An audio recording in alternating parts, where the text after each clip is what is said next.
welcome to Culinary One-on-One today. Today my special guest is Krista Joby.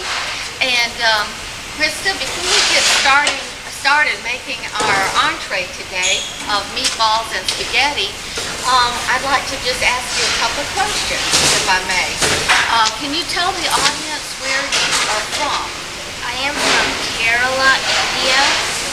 Oh, well, that certainly is a long ways away. Do you like to go back and visit there? Yes. Do you? And when are you planning a trip there soon? This summer. Wow, okay. Well, maybe the recipe that you're learning today you may be able to share with your family in India. Would you think they would like that? Yes. Sure they would. I understand you like to cook. And you help your mom a lot at home, don't you? Would you like to tell the audience what you are preparing today? We are making meatballs. Okay. So why don't you read the recipe nice and loud so everyone can hear. If you need to hold it up, you can. And just read the ingredients, and then we'll start putting it together. Hamburger buns, hamburger meat, mushroom, eggs, milk, half cup, teaspoon of baking powder, teaspoon of salt, 1 teaspoon of garlic powder, and meatballs. Okay. So there's a lot of different ways to make a spaghetti dinner, but if you'd like to have something extra special, try to make the meatballs. So why don't you go ahead and crack your egg and get your bread soaking in the milk. You take your bread and put some egg and milk and let that soften, and then add it to your ground beef. It's going to make your ground beef or ground round go further, and it's also going to make your hamburger meat be soft. So we're just going to use 1 egg and then maybe half of that milk. Just go ahead and pour it in. Okay, that's probably good right there. And then why don't you beat it up just a little bit with your whisk. There you go. Just break your egg and whisk it a little bit. Okay. Kind of whisk it a little. Okay, now why don't you get your bread, and you're going to crumble that up in there. A couple of pieces. You can use, I like to use bread that is a little bit older, and then it's a little bit, dissolves a little bit more in the milk instead of a fresh piece of bread. You can use hot dog buns, hamburger buns, or just regular loaf bread. So she is getting that in there. And then we have, this is ground round. This is from the old-timey meat market, and this is what I like to use at home. It has a really good flavor to that. Okay. So why don't you go ahead and get your spoon, and you can put your garlic powder and onion powder into your meat. I think I'm going to help Krista just a little bit here. Okay, so wait 1 minute. Sort of crumble this up. And crumble our ground beef up, and that is a little bit too much. You got to look at your spoon, get the right measurement. Find the teaspoon.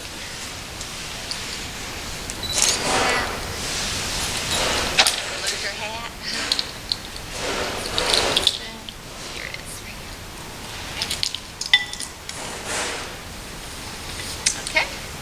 So go ahead and put that in there. I'm going to kind of work with your bread here a minute.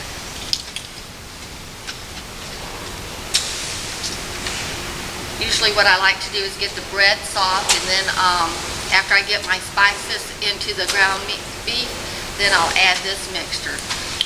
Go ahead and add your onions. We have 1/4 cup of onions. Okay. Now we're going to put this in.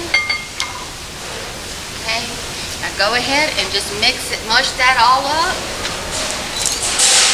Real good.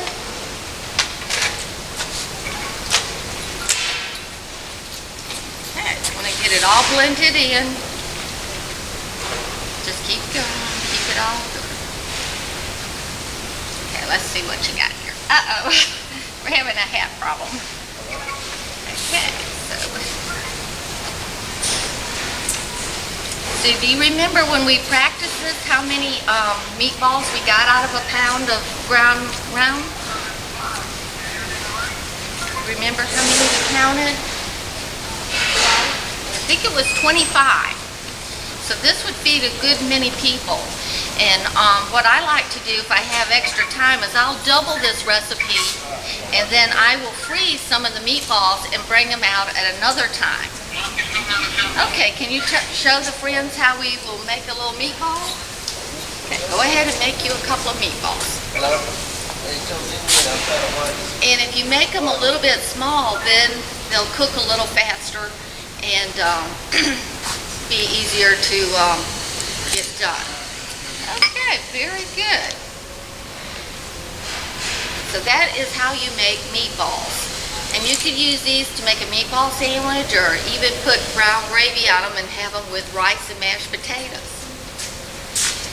Okay, so what we have done, Krista, we're going to let you stop rolling meatballs, and we're going to plate up and show the friends how this really looks on a plate when it's all finished. Why don't you take your gloves off? I'll move this out of the way.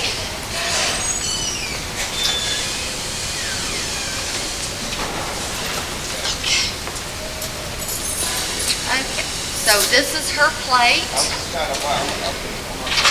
We're going to put the finished product on here for everyone to see.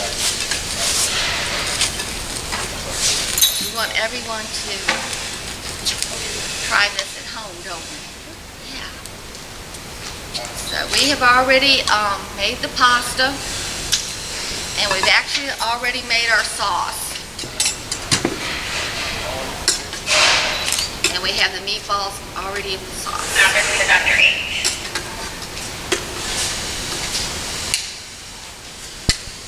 How does that look, Krista?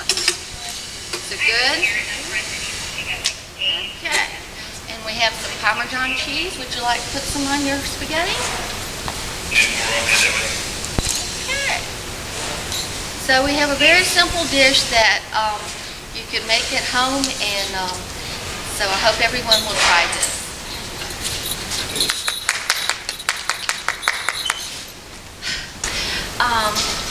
Krista would like to give you this little appreciation gift for being on Culinary One-on-One today. Thank you.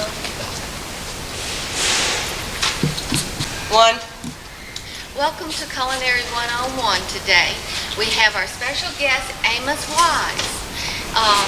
Some of you may not have met Amos yet here at North Springs, but he is new here. He just started here in August, and actually he has a sister here. And what grade is your sister in? My sister's in kindergarten. Kindergarten, and you're in? 5th grade. 5th grade. Okay, well, it's wonderful to have you here. Are you enjoying North Springs? Yes, ma'am. Okay, well, that is so good. Today, Amos and I are going to make one of Amos's favorite things that he likes to eat here at North Springs, and he wants to learn how to make it at home. And actually, we're going to make two sandwiches, a grilled ham and cheese sandwich and a cold ham and cheese sandwich. But the ingredients are going to be the same. So it's really interesting to see how that you can incorporate this meal as lunch or a dinner. How about that, Amos? Okay, so Amos, why don't you go ahead and slice our tomato and get you a couple of tomato slices done. We actually have a griddle here. Some of you may have these at home. It's a long one. They're real popular right now. You can buy them at most of the stores, and you could make a lot of ham and cheese sandwiches on this or pancakes. But at my house, this is what I like to cook my ham and cheese sandwiches on, or grilled cheese. This is a griddle that my grandmother gave me, and this griddle is just about 100 years old. And it's still, I use it all the time. But if you don't have this, you can certainly use a frying pan, or if you have one of these nice long griddles here, you'll enjoy using that. So first off, we're going to make the cold ham and cheese sandwich. And We're gonna use a wheat bun. And Amos, can you go ahead and show the friends how you would make your cold ham and cheese sandwich? Okay. First, I'm gonna put my famous sauce. It's called Amos. Tell them nice and loud. And how much are you gonna put on your sandwich? I'm only gonna put a dab on each side of the bread. Okay. Go ahead and fix that up, and we'll show the audience how that's gonna look. That looks so good.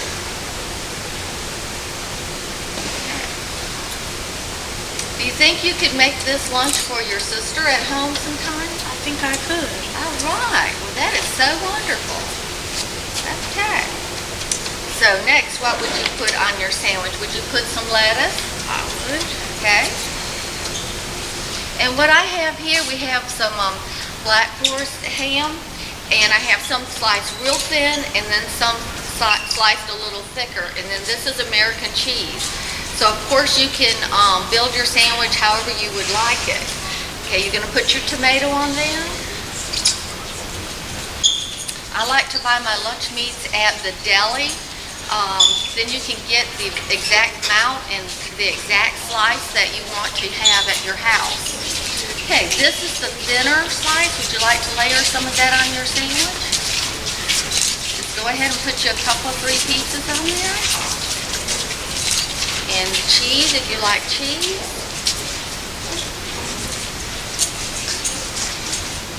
Okay. The USDA recommends that pre-K to 5th grade gets 2 ounces of protein at lunchtime. So this would equal that.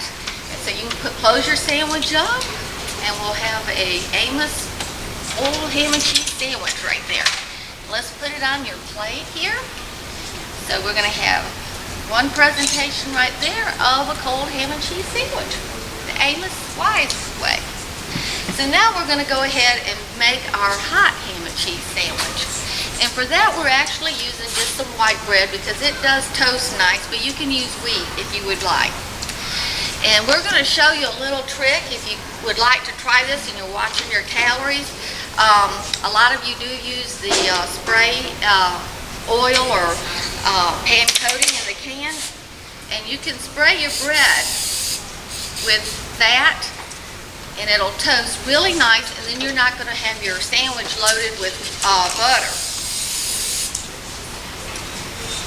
And then if you want to add a little butter to your bread, you can just drizzle some around the edge of your griddle or your frying pan, and you're gonna still get the same effect. Or you can put a little butter on the edges, but then your bread is not saturated.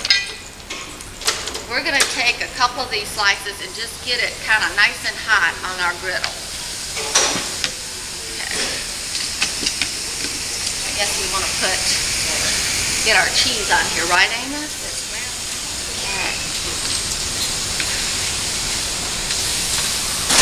Got the ham is nice and hot. We're going to fold it over onto our sandwich and flip the bread over on it, and we're going to kind of mash it down a little bit.